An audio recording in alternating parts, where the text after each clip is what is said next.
નમસ્કાર વિદ્યાર્થી મિત્રો, શ્રી સરસ્વતી શિશુ વિદ્યાલય કુકરવાડા ધોરણ 8 સત્ર 2 વિષય ગણિત પ્રકરણ નંબર 7 ઘન અને ઘનમૂળ.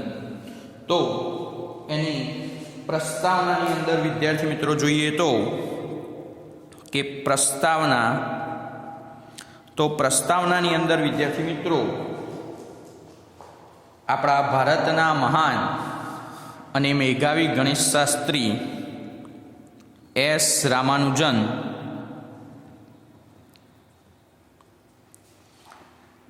એમને એક રસપ્રદ વાર્તાની ચર્ચા પ્રચલિત છે અને બીજા એક આપણા મહાન ગણિત શાસ્ત્રી પ્રોફેસર G.H. હાર્ડી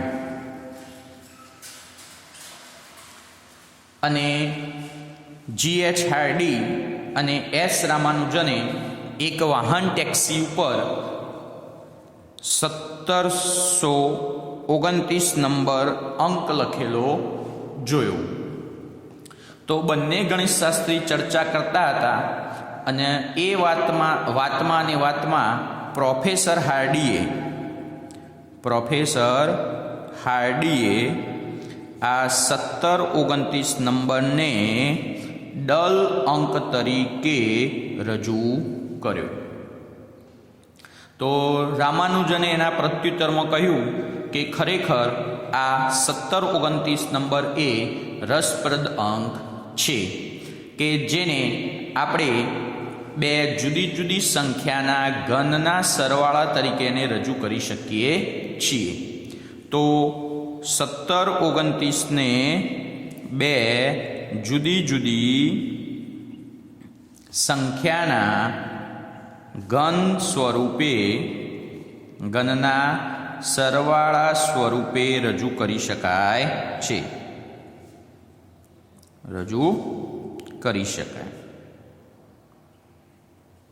તો કેવી રીતે વિદ્યાર્થી મિત્રો રજૂ કરી શકાય? તો 1729 ને આપણે બે જુદા જુદા તો 1728 વત્તા 1. તો 1728 એ વિદ્યાર્થી મિત્રો 12નો ઘન છે, જાણે 1 એ 1નો ઘન છે. બીજી રીતે જોઈએ તો 1729 બરાબર 1000 વત્તા 729. તો 1000 એ 10નો ઘન છે, જ્યારે 729 એ 9નો ઘન છે. તો આવી રીતે વિદ્યાર્થી મિત્રો આ 1729 ને બે જુદી જુદી સંખ્યાના ઘનના સરવાળા તરીકે આપણે રજૂ કરી શકાય છે. માટે વિદ્યાર્થી મિત્રો આ 1729 ને આપણે હાર્ડી રામાનુજન સંખ્યા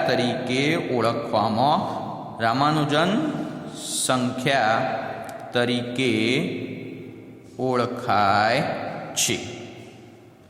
કારણ કે આ બંને ગણિતશાસ્ત્રીઓએ મળીને આ સંખ્યા બનાવી છે, માટે એને હાર્ડી રામાનુજન સંખ્યા તરીકે ઓળખવામાં આવે છે. એવી બીજી ઘણી સંખ્યાઓ છે વિદ્યાર્થી મિત્રો જે હાર્ડી રામાનુજન સંખ્યાઓ તરીકે ઓળખવામાં આવે છે. તો બીજી એક સંખ્યા આપણે જોઈએ વિદ્યાર્થી મિત્રો. તો બીજી સંખ્યા છે 4104. તો 4104 ની અંદર વિદ્યાર્થી મિત્રો શું થશે? તો એ 4107 એ 9નો ઘન અને 15ના ઘનથી બનતી સંખ્યા છે. 4104 એ 2ના ઘન અને 16ના ઘનથી બનતી સંખ્યા છે વિદ્યાર્થી મિત્રો. માટે 4104 ને હાર્ડી રામાનુજન સંખ્યા તરીકે ઓળખવામાં આવે છે. એવી જ રીતે બીજી સંખ્યા જોઈએ તો 13832. તો 13832 એ 18નો ઘન વત્તા 20નો ઘન છે. 13832 એ 2નો ઘન અને 24નો ઘન છે. માટે 13832 ને પણ હાર્ડી રામાનુજન સંખ્યા તરીકે ઓળખવામાં આવે છે. તો હવે આપણે ઘન વિશે વાત કરીએ. તો ઘન સંખ્યા વિદ્યાર્થી મિત્રો કોને કહેવાય? તો એકની એક સંખ્યાનો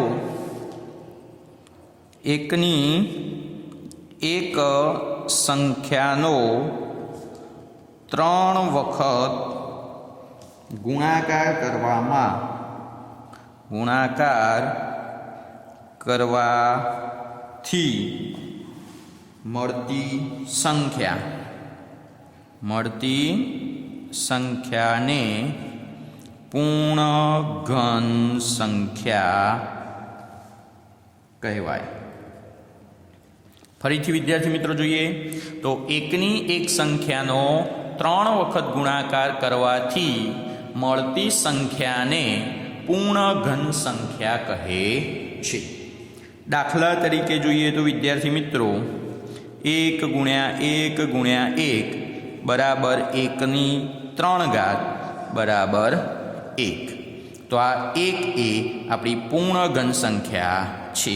એવી જ રીતે 2 ગુણ્યા 2 ગુણ્યા 2 બરાબર 2/3 બરાબર 8.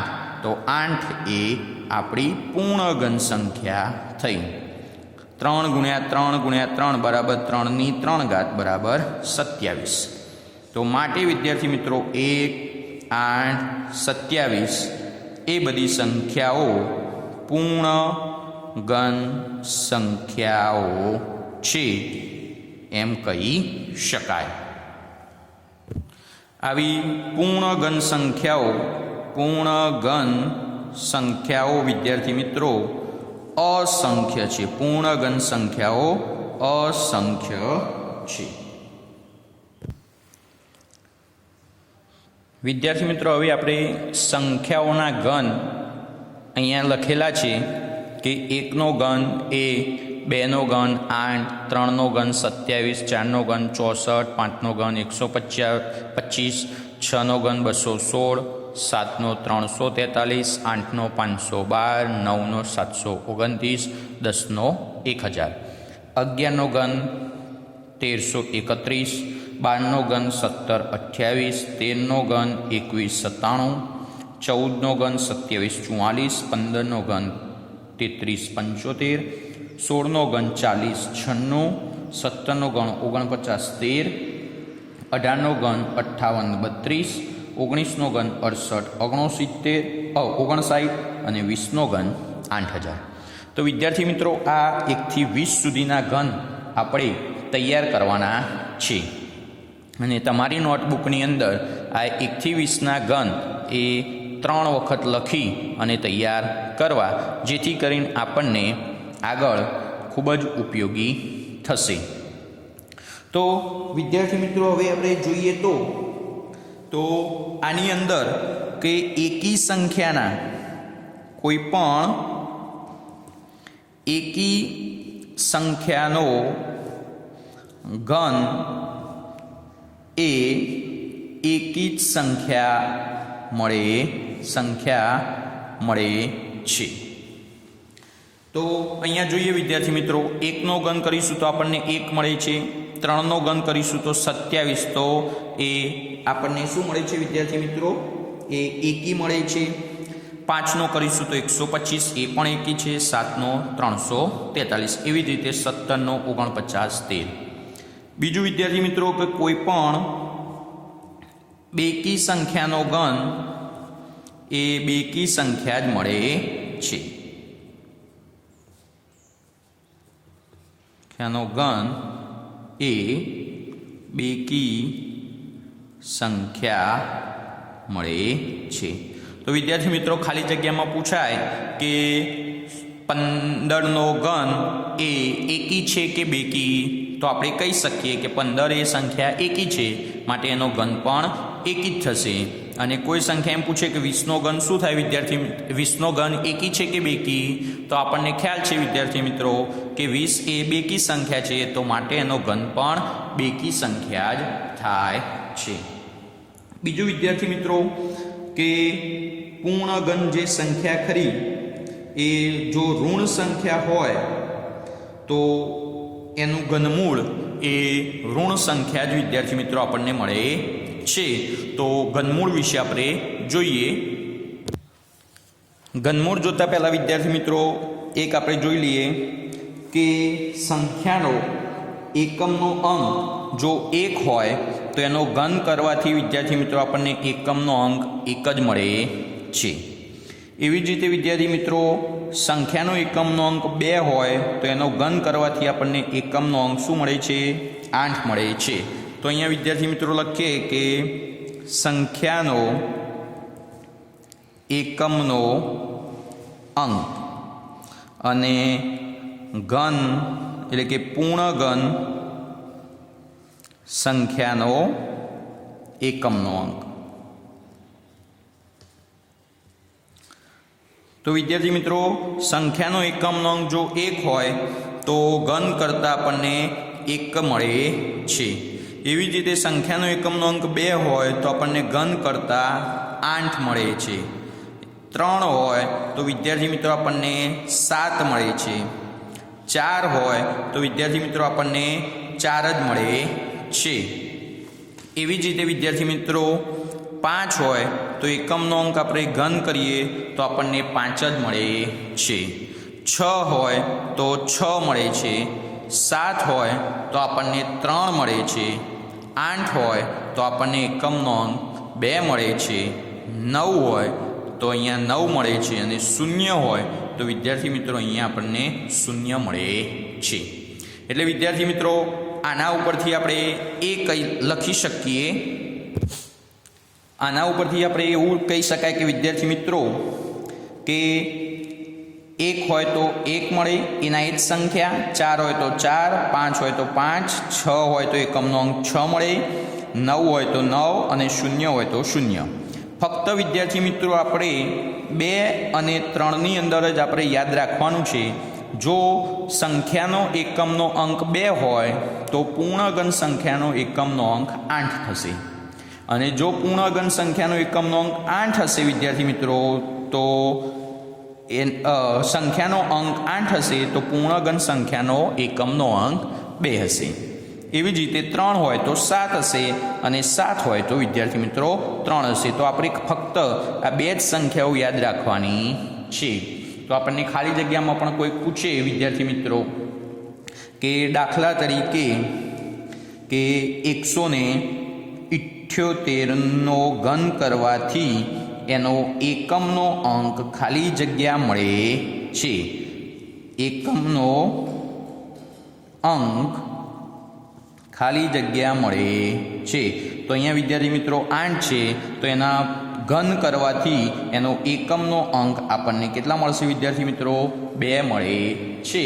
તો આવી ખાલી જગ્યામાં પણ આ આપણે ખાસ કામ આવે છે.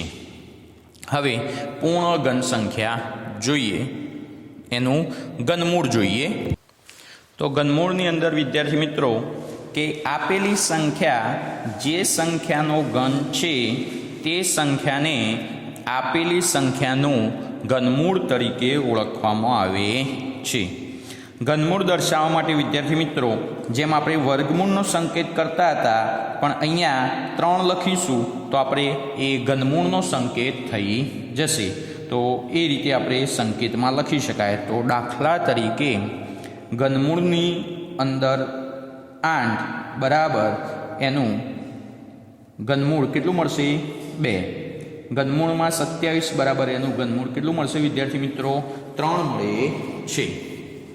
એવી જ રીતે વિદ્યાર્થી મિત્રો પૂર્ણ ઘન ઋણ સંખ્યા હોય તો પૂર્ણ ઘન ઋણ સંખ્યાનું તમારું ઘનમૂળ એ ઋણ સંખ્યા જ મળે છે. અસ્તુ.